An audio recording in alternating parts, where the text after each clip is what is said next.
Зеленский заговорил о территориальных уступках. Что происходит за кулисами переговоров? Сенсационные детали. Украинские войска в России. Срочные события в Судже. Чем закончится операция? Пощечина Лукашенко. В Украине жестко ответили на оскорбление из Минска и назвали Лукашенко тараканом. Путин и Трамп в Киеве. Массовые протесты под посольством США. Народ в гневе. Попытка госпереворота и заявление о колонизации Украины. Что происходит и чем все закончится? Досмотрите. Всем привет, это «Время Прядко». Коротко, четко и по делу о том, о чем говорят в мире. Если вам есть что сказать, делитесь своими мыслями и отвечайте на мои вопросы в комментариях. За лайк и подписку буду особенно благодарен. Время начать. Итак, Курская область – центр внимания. Украинский мониторинговый канал Deep State подтверждает информацию, что Суджа, Рубанчина и Новолюбовка под флагом РФ. Войск Украины там уже нет, но они остаются на территории России и будут продолжать операцию в определенных районах. Об этом накануне заявил Зеленский. Он, а также украинские милитари-блогеры заявляют, что окружения украинских войск в российском приграничье нет. При этом в Киеве утверждают, что Россия накапливает силы вдоль восточной границы Украины и может нанести удар по Сумской области. Зеленский заявляет, что Путин планирует игнорировать дипломатию. Тем временем в сети обсуждаются кадры из Суджи, которая 7 месяцев находилась под контролем ВСУ. В городе заметно разрушение. В период нахождения там украинских войск город атаковали российские войска, пытаясь нанести удар по позициям украинских военных. В Украине одной из тем, которая также сейчас обсуждается, являются территориальные уступки. Вопрос территорий – сложный вопрос. Его нужно решать позже, за столом переговоров. Красные линии должны быть озвучены сразу. И если на эти темы разговаривают в Америке и России, то пусть они разговаривают. Украинская сторона присутствует в Курской области. Окружение украинских военных – это ложь Путина. Никакого окружения украинских военных в Курской области нет. Что это за сигналы, которые поступают с российской стороны? Я думаю, что российская сторона хочет окружить украинских военных в том же направлении, но на территории Украины. Лично с Зеленским по вопросам завершения войны будет работать генерал Кит Келлог. Буквально несколько часов назад об этом заявил Трамп. Он официально назначил Келлога, который уже побывал в Киеве, своим спецпосланником. Объяснил это тем, что Келлог хорошо знает украинцев и уже имеет рабочие отношения с ними. В то же время в Украине назвали тех, кто сядет за стол переговоров с РФ. Это глава Офиса президента Андрей Ермак, глава Минобороны Рустем Умеров, а также заместитель руководителя Офиса президента Павел Полиса и глава МИД Андрей Сибига. Все те, кто уже ездил на переговоры в Саудовскую Аравию. Как я ранее уже говорил, о мире много в эти дни заявлял Лукашенко. Ему этим миром пахло. При этом между ним и Киевом вспыхнул скандал. Лукашенко назвал Зеленского гнидой, а в украинском МИДе назвали Лукашенко тараканом. Чтобы было понятнее, ответ был на белорусском языке. Оскорбления в адрес главы украинского государства недопустимы, особенно со стороны соучастника преступления агрессии против Украины. К тому же переход в сферу энтомологии точно не пойдет на пользу таракану. Напомню, Лукашенко называют тараканом белорусы, которые не согласны с его политикой. Впервые его назвали усатым тараканищем в период масштабных протестов 2020 года. Здесь есть отсылка к сказке Чуковского «Тараканище». Мол, один таракан сумел всех запугать. Кстати, как вам такие взаимные оскорбления? Один позволяет себе назвать другого гнидой, другая сторона отвечает тараканищем. Поделитесь своими взглядами в комментариях. В то же время в Лондоне, где Лукашенко считают нелегитимным и фейковым президентом, заявили, что европейские лидеры активизируют подготовку для того, чтобы оказать Украине поддержку в случае заключения мира с Москвой. Главы оборонных ведомств должны утвердить надежные планы уже на следующей неделе.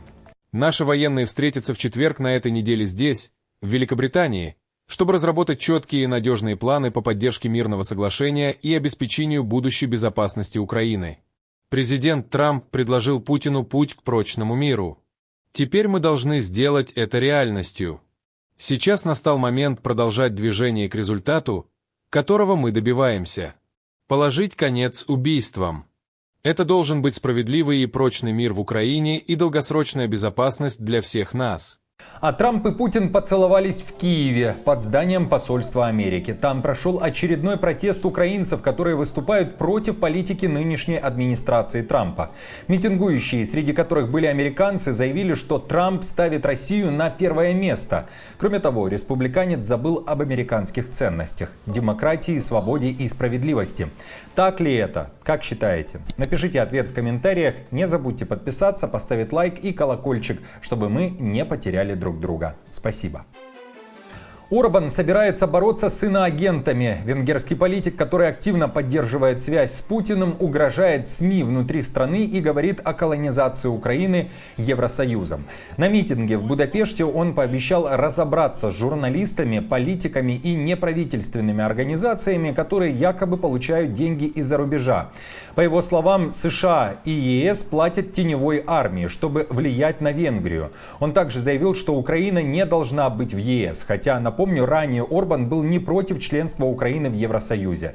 Выступал лишь против ее вступления в НАТО. ЕС Орбан назвал империей. Империя хочет не помогать Украине, а колонизировать ее. Средством колонизации является война. Правители Европы решили, что Украина должна продолжать войну, чего бы это ни стоило. Взамен она получит быстрое членство в ЕС. За наши деньги.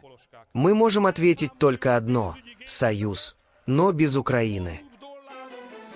Сербия на грани. В столице страны разгорелись крупнейшие протесты за последние годы. Десятки тысяч людей вышли на улицы, требуя справедливости. Центр Белграда заполонили колонны студентов, фермеров и преподавателей, а в город прорвались тракторы, несмотря на попытку властей остановить их. Протесты не утихают с ноября 2024 года, когда в городе Нови Сад обрушился козырек недавно отремонтированного вокзала, унеся при этом жизни 15 человек. Граждане страны уверены, что это результат коррупции и требуют наказания виновных. Студенты протестуют по всей Сербии уже несколько месяцев, и пока что их демонстрации проходят мирно. BBC сообщает, что в последние дни сторонники действующей власти разбили палаточный лагерь в Пионерском парке, который находится между зданиями парламента Сербии и администрации президента. Группа называет себя «Студенты 2.0». Ее участники утверждают, что они студенты, которые просто хотят продолжать учебу. Но, как передает AFP, среди собравшихся в парке известные ультранационалисты, в том числе члены группировки, которую связывают с убийством премьер-министра Сербии Зорана Джинджича в 2003 году. Джинджич был одним из лидеров протестов, которые в итоге привели к отставке Слободана Милошевича в 2000 году. Отмечу, что президент Сербии Вучич называет нынешние протесты незаконными. Несколько дней назад он говорил даже о подготовке к госперевороту в стране и намекал, что данные протесты могут быть организованы кем-то извне, но не уточнял кем. Новая реальность для пенсионеров. В Украине в 2025 году увеличили требования к стажу для выхода на пенсию. Итак, кто сможет выйти на заслуженный отдых и когда? Чтобы уйти на заслуженный отдых после достижения 60 лет, необходимо иметь не менее 32 лет страхового стажа. Если вам 63 года, не менее 22 лет, а если вам 65, не менее 15 лет. В Беларуси тем временем уже как минимум 50 тысяч граждан участвуют в программе накопления второй пенсии. Это когда параллельно с существующей пенсионной системой в стране работает механизм добровольного страхования дополнительной накопительной пенсии с участием государства. А вот в Эстонии каждый 10-й пенсионер планирует работать всю жизнь. Согласно опросу Норстат, 10% эстонских пенсионеров намерены работать до конца жизни, а более 20% жителей страны планируют отложить выход на пенсию. Среди людей старше 50 лет этот показатель достигает 29%. В разделе «Записи» на моем YouTube-канале я провел среди подписчиков, то есть среди вас, опрос, а должен ли пенсионер работать, и предложил такие варианты. Первый вариант – да, если позволяет здоровье и есть желание. Второй вариант – только при финансовой необходимости.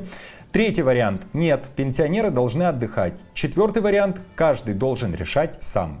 Большая часть из вас ответила «да, пенсионер должен работать, если позволяет здоровье». На втором месте оказался вариант «каждый должен решать сам». И на третьем – нет, пенсионеры должны отдыхать. Кроме того, прочту вам пару комментариев. Пусть работают пенсионеры, если есть здоровье и желание, но только не на ответственных должностях и не руководителями, только на рядовых должностях. Или вот еще комментарий. Если бы пенсии были достойные, наверное, никто не работал бы. Я, например, на пенсии, а работаю, потому что на такую пенсию трудно прожить, хотя всю жизнь работала на заводе и стаж 40 с лишним лет.